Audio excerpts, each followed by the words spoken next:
Essa planta deu o que falar na semana passada, quando nós fizemos a colheita dela e eu postei uma foto no nosso Instagram. Muitos comentários pedindo para que ela era boa, para que servia essa plantinha. Algumas histórias aparecendo de que quando eram criança consumiam o melzinho que essa planta tem. Alguns dizendo que achavam que era tóxica porque ela produz muito na beira das estradas. É um cipózinho que tem muito na nossa região.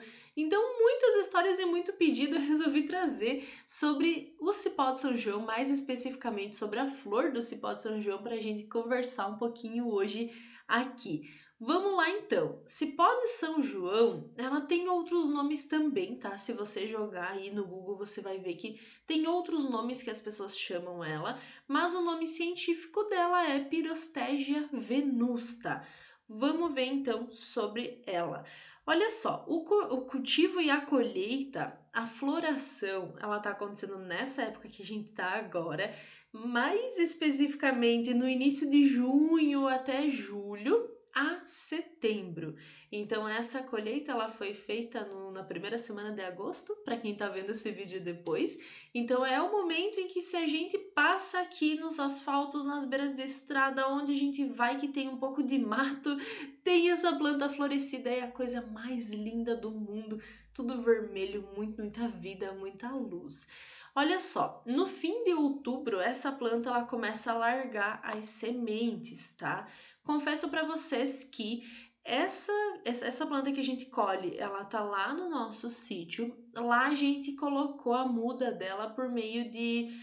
foi por meio de muda que a gente começou a cultivar. Nós encontramos essa planta no mato, nós conseguimos arrancar com raiz e tudo, e replantamos lá para casa, e fazem alguns anos que ela produz. Porém, nunca vi a produção por meio de sementes. Eu nunca pessoalmente cuidei a produção das sementes. Mas nesse artigo que eu coloquei aqui para vocês, vocês encontram que sim, ela pode ser semeada. É uma planta que ela nasce por meio de sementes também. E segundo o autor desse artigo, de uma forma até fácil. Então, se você tem essa plantinha em casa, eu vou cuidá-la das minhas e se eu encontrar, eu compartilho com vocês no nosso grupinho.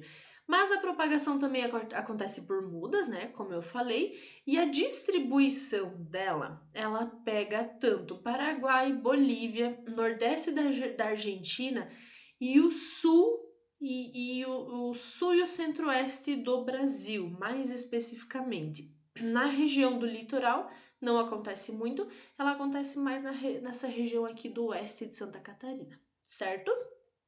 Aqui, olha só, eu trouxe essa foto retirada de um artigo não, é retirada de uma tese de doutorado, porque aqui a gente consegue ver as sementes, então é muito interessante, porque mesmo a gente colhendo por vários anos, eu nunca me atentei a olhar para as sementes. Então aqui a gente consegue ver como que são as vagenzinhas, as sementinhas, é dessa forma aqui, por isso que eu trouxe essa imagem para vocês. Vamos falar então sobre o uso dessa planta. Olha só, até ontem, até semana passada, antes de procurar, de fato, eu leio muitos artigos, eu procuro em muitos livros e muitas teses, eu faço uma busca bem intensa para trazer esse conteúdo aqui para vocês, também de uma forma mais correta, assim, né? Com muitos cuidados sobre o uso e todas as informações que eu trago. Até então, a gente só utilizava as flores, nunca as folhas. Porém, nos artigos que eu encontrei, sim, podemos utilizar as folhas também. Para que ela serve? Quais são os usos dela, né? Pode ser utilizada para o sistema respiratório, para bronquites, para tosses, para resfriados, sinusites, melhora dos sintomas de gripe de uma forma geral. Ela também pode ser utilizada para infecções do trato urinário e infecções renais, contra diarreia, mas ela não é uma planta com uma concentração muito grande de taninos, como por exemplo uma folha de goiabeira. Contra diarreias, algumas plantas elas conseguem ser mais eficientes. Essa aqui também pode ser usada, porém a ação dela nesse sentido é em menor quantidade, tá? também para infecções uterinas e do trato genital feminino. Isso é bem importante. Esse é um uso incrível dela. Ela também atua contra radicais livres, ou seja, é antioxidante, é anti-inflamatória. E justamente ela é muito boa para infecções uterinas e saúde do útero no geral, porque ela possui uma atividade antimicrobiana muito forte, especialmente a Staphylococcus aureus. Staphylococcus aureus é essas bactérias que a gente tem naturalmente em toda a extensão da nossa pele. Só que quando ela está em proliferação, quando essas bactérias elas estão em excesso, elas causam, por exemplo, furúnculos, acnes, inflamações e infecções na pele, até mesmo as alergias, quando elas têm prurido, quando elas estão um pouco mais purulentas, elas têm a presença de Staphylococcus aureus, então também pode ser utilizada para isso. Para Candida albicans, Candida albicans é aquela temida bichinha que nos gera candidíase, então para candidíase também pode ser utilizada. E a Escherichia coli, que é uma outra bactéria também, principalmente no nosso trato digestivo. Ou seja, é uma planta que a gente pode utilizar para muitas coisas. Essa é a ação das folhas e das flores. Porém, a gente também tem o uso da raiz dessa planta. A raiz especificamente é utilizada para desordens do fígado, principalmente para a icterícia, que é causada por essa alteração, esse aumento de bilirrubina e também nessa disposição de pigmentos biliares, que também é uma desordem de bilirrubina que causa essa icterícia, é um problema de fígado. Também pode ser utilizada em banhos de recém-nascidos, porque geralmente os bebês eles sofrem com isso, né? As crianças têm que tomar aquele banho de sol, elas têm essa pele amareladinha por conta dessa bilirrubina, então também pode ser utilizada para banhos para crianças. Além disso, a raiz contém alantoína. Essa alantoína é encontrada na raiz do confrei também. O que essa alantoína faz? Ela é cicatrizante, queratolítica e hidratante. Para a nossa pele é sensacional. E aí, justamente por esses usos que ela tem contra bactérias, como anti-inflamatória, como queratolítica, como hidratante, vários usos, a gente pode utilizá-la de forma externa também, não somente ingerindo.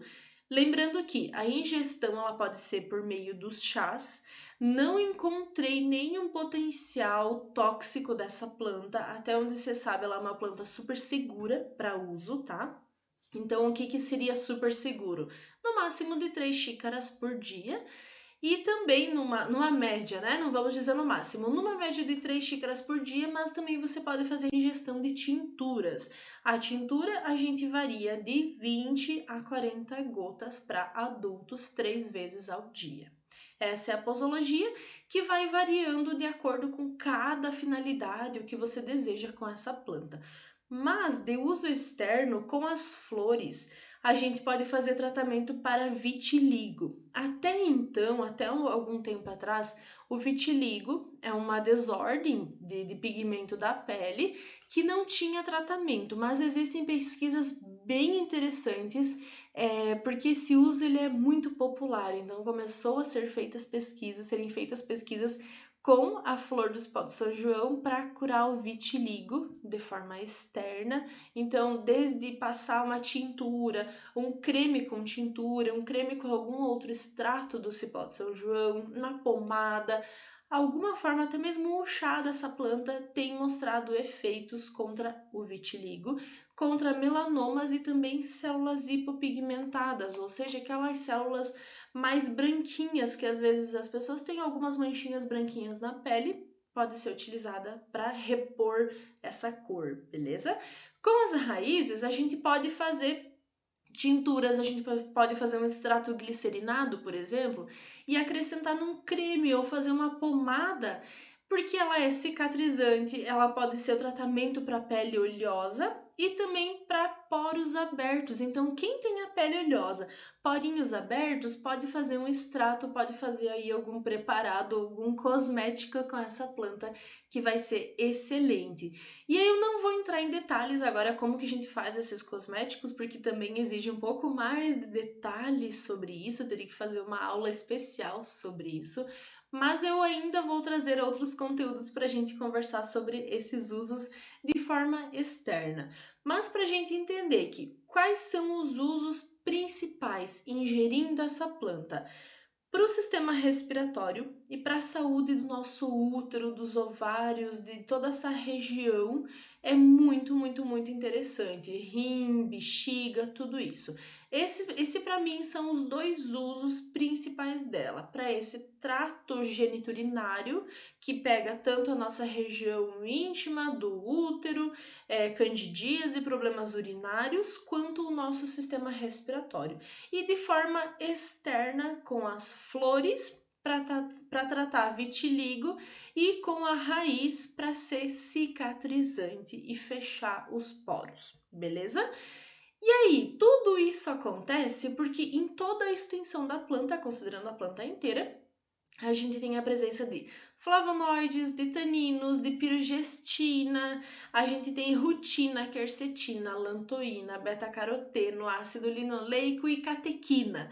Tem muita coisa aqui, muita coisa interessante nessa planta. Então, quem quer aprofundar os estudos sobre esses princípios ativos aqui tem um caminho já determinado, que é tudo isso que essa planta possui. As partes usadas, então, folhas, raízes e flores, os modos de utilização, olha aqui eu coloquei. Chás por meio de infusão de 3 a 5 xícaras ao dia, uma média de 3 é o que eu sempre indico, a gente não precisaria passar disso, a não ser que a gente esteja fazendo um tratamento um pouco mais intenso, mas aí varia de cada caso, né? Também a gente pode usar tinturas hidroalcoólicas para ingestão e também tinturas para uso de cremes, loções e pomadas.